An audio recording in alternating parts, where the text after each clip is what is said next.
Voilà une très mauvaise nouvelle pour le gracier, notre capitaine Moussa Dadis Camara. L'ONU vient donc de demander à Doumbouya de pouvoir annuler cette grâce qu'il a accordée au capitaine Moussa Dadis Camara. Pourquoi et quels en sont les enjeux? C'est le but de la vidéo que nous vous proposons ce soir. Suivez.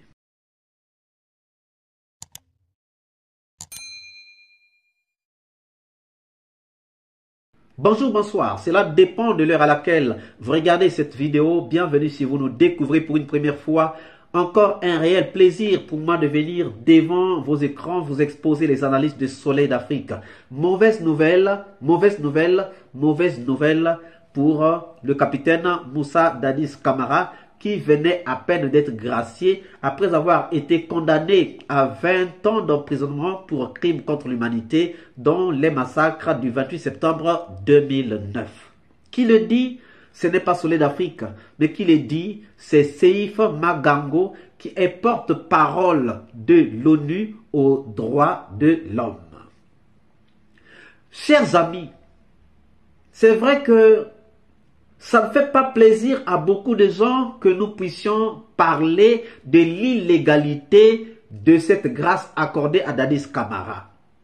Mais nous avons toujours dit à Soleil d'Afrique que nos analyses ne sont pas une parole d'évangile, mais que nous les soumettons au choc des idées, car du choc des idées jaillit la lumière.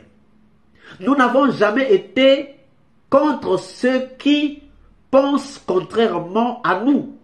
Nous avons toujours dit que les gens pensent contrairement à nous afin que nous puissions faire le choc des idées pour aboutir à la lumière.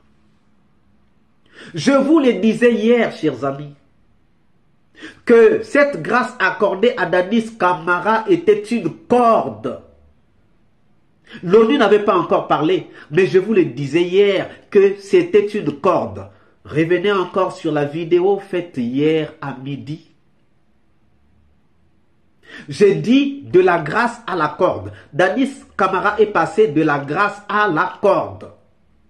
Et j'évoquais même les déplacements de Dadis Camara. S'il faut qu'il parte se soigner puisqu'il est malade, quel pays sera contraint de respecter la grâce accordée par Doumbouya dans ces conditions? Revenez encore sur cette vidéo. Nos analyses sont prophétiques. Lorsqu'en 2022, en novembre 2022, on disait que Dadis Camara était tombé dans le piège de Doumbouya, il y a de ceux qui n'avaient pas compris. Lorsqu'on avait dit en novembre 2022 que Dadis Camara avait reçu des garanties de Doumbouya, les gens n'avaient pas compris. Aujourd'hui, les gens sont en train de comprendre petit à petit, même s'il y a encore ceux qui n'ont pas encore compris. Alors, l'ONU vient de parler. L'ONU vient de parler. Par l'intermédiaire de Seif Magango, qui est le porte-parole de l'ONU pour le compte du Haut Commissariat de l'ONU pour les droits de l'homme. Et à ce poste, on ne met pas n'importe qui, à ce poste, on met un juriste, quelqu'un qui s'y connaît. Et ce n'est pas n'importe quoi, mais c'est quand même l'ONU.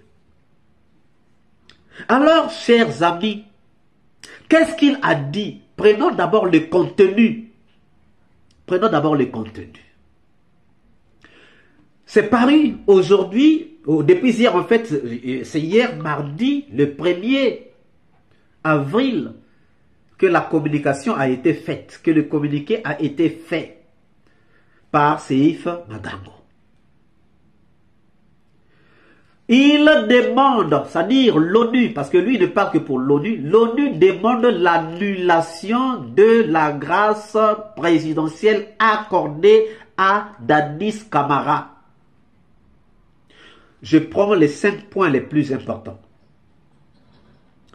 Il a dit, cette grâce suscite de vives inquiétudes concernant le respect du droit à un procès équitable. Donc, c'est concernant le respect d'abord du droit à un procès équitable. Comment peut-on faire un procès équitable si l'un des acteurs principaux ne se trouve pas dans ce procès? Puisque en graciant Dadis Camara, on l'exclut du procès en appel. Comment est-ce que ce procès va être équitable si Dadis Camara n'est pas là?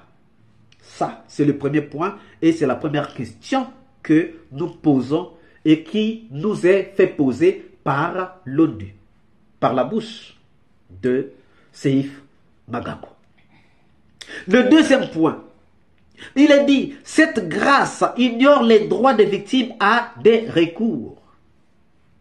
Puis c'est une grâce présidentielle. On ne peut pas faire un recours contre une grâce présidentielle. Donc les victimes, qu'elles soient contentes ou pas, qu'elles soient, oui, d'accord ou pas, il n'y a pas moyen de recours.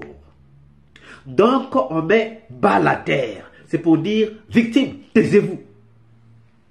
Puisque la principale ou le principal acteur de ces massacres, c'est Dadis Camara, selon ce que nous avons suivi pendant le procès. Donc, exclure Dadis Camara par voie d'un décret présidentiel, d'une grâce présidentielle, sous-entend que Doumbouya dit aux victimes, taisez-vous, c'est moi le chef. On pouvait lui permettre une évacuation puisqu'il est malade. Est-ce que l'évacuation contraignait qu'il y ait une grâce présidentielle, l'excluant du procès? Même Toumba qui est reconnu malade n'a jamais été évacué. Et Dadis qui n'est pas malade vient d'être gracié pour motif de soins.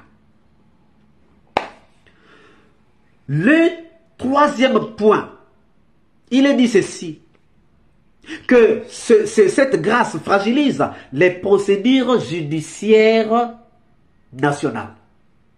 Mais parce qu'on est allé à l'encontre du droit, à l'encontre de la loi. On n'a pas respecté ce qui devait se faire. Il y a des gens qui ont commencé à demander à sortir depuis très longtemps. On ne l'a jamais fait. Mais pour Dadis, qui vient de faire ou bien qui n'a pas fait, on lui accorde quand même une grâce. Donc, on torse aux lois, on torse à la justice, on torse aux procédures judiciaires. Le quatrième point, il est dit que cette grâce contrevient aux principes internationaux des droits de l'homme. Dadis Camara a tué par crime contre l'humanité, on lui accorde la grâce. Ça veut dire que la Guinée ne respecte pas les principes internationaux des droits de l'homme. On a oublié les victimes pour s'occuper des bourreaux. Chers amis, c'est ce que l'ONU est en train de dire. Ce n'est pas Soleil d'Afrique, c'est l'ONU qui est en train de le dire. Et le dernier point, le cinquième point que nous pouvons relever, il est dit que cette demande de grâce cette grâce présidentielle accordée à Dadis Camara doit être annulée. Pas où il faut comment, est-ce que vous ne pouvez pas annuler? Non, on exige. C'est une exigence, c'est un commandement. On demande à Doumbouya de pouvoir annuler cette grâce.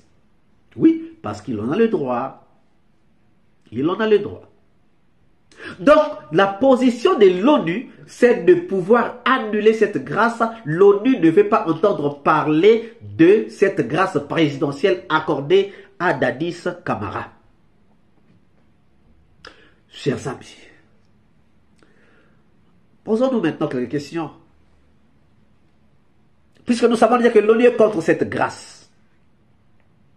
Nous savons que la Guinée est membre de l'ONU. Cette annulation ou cette demande d'annulation va-t-elle aboutir? Est-ce que cette demande d'annulation va aboutir? C'est une question. Comment est-ce que Doumbouya va-t-il s'y prendre pour annuler cette grâce s'il est convaincu qu'il doit l'annuler? Point d'interrogation. Doumbouya va-t-il annuler cette grâce sous la pression de l'ONU ou encore des autres ONG? Parce qu'il n'y a pas seulement l'ONU, il y a aussi 3 autres ONG qui se sont jointes à l'ONU pour demander l'annulation de cette grâce. Ça veut dire que les ONG sont en train de travailler. Pendant que Dadis est en train de danser, de bien manger, il y a des ONG qui sont actives, en train de travailler aussi pour que Dadis puisse retrouver la prison et pour que le procès puisse réellement se tenir. Les procès en appel et puis des autres procès du 28 septembre 2009 puisqu'il y en aura beaucoup. Chers amis, Doumbouya, soutenu par l'Occident, tiendra-t-il sa tête contre l'Occident qui lui demande de pouvoir annuler cette grâce? Oui, parce que Doumbouya n'est pas là par sa propre force. Il a des soutiens. Mais si ces soutiens-là disent qu'il faut annuler, qu'est-ce que Doumbouya va-t-il faire? Ça aussi, ce n'est qu'une question.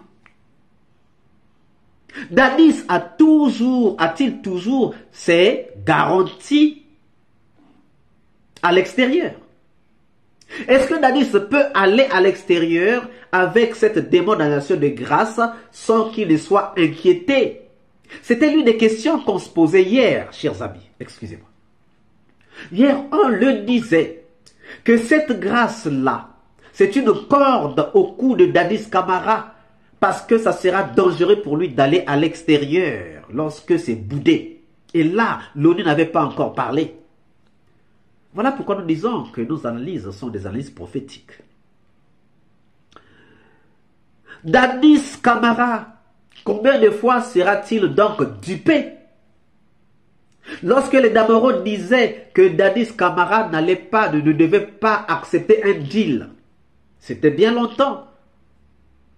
Lorsque nous disions que Dadis était tombé dans les pièges de Doumbouya, c'était bien longtemps, c'était en 2002. Lorsque nous disions que Dadis Camara avait sûrement des garanties qui lui ont permis de venir au procès, c'était en 2002. Mais aujourd'hui, les choses se font voir. Dadis Camara a été trompé par son entourage. C'est ce qu'il a dit, qu'il avait été mal conseillé, qu'il avait été trompé par les proches. Considérant les Toumba, l'ayant trompé dans les massacres du 28 septembre 2009. C'est ce qu'il a dit lui-même pendant les procès. Les Sekouba Konaté. Dadis a encore été trompé par Pivi pour le sort de l'évasion. Parce qu'il dit que non, il avait été enlevé. Enlevé par qui? Par Pivi. Donc il avait été trompé par Pivi.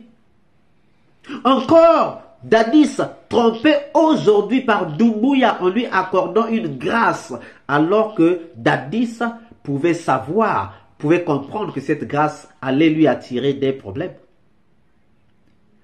Dadis avait dit, depuis que Toumba a tiré sur moi, je suis devenu très intelligent.